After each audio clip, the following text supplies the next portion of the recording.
As police investigate another deadly shooting in Burnaby, the pattern is starting to look real familiar: a hit in broad daylight, a burned getaway car, and another name added to BC's long-running gang war.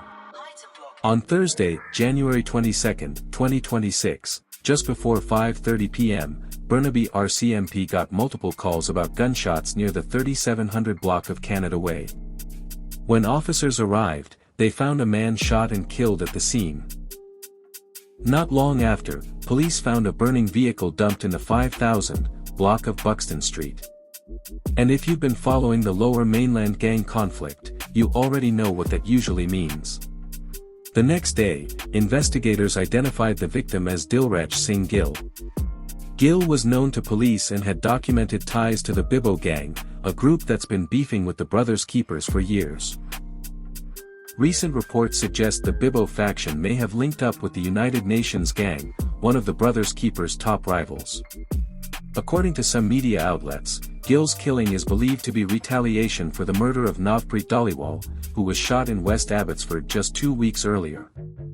Dhaliwal was connected to the Brothers Keepers and had even been named in a public police warning back in August 2024. At the time of his death, he was out on bail facing charges for conspiracy to commit murder, drug trafficking, and firearms offenses. Gill himself wasn't exactly low profile either. Back in 2018, he was arrested in North Vancouver during what police described as a dial-a-dope operation. Officers found cash, drugs, and multiple phones on him. In 2021, he was convicted and sentenced to time for drug trafficking-related charges. But this wasn't the only major hit this month.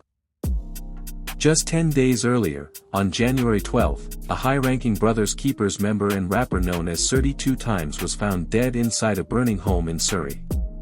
His real name was Naseem Muhammad, and he had recently returned from Dubai after being released from a U.S. prison in 2024.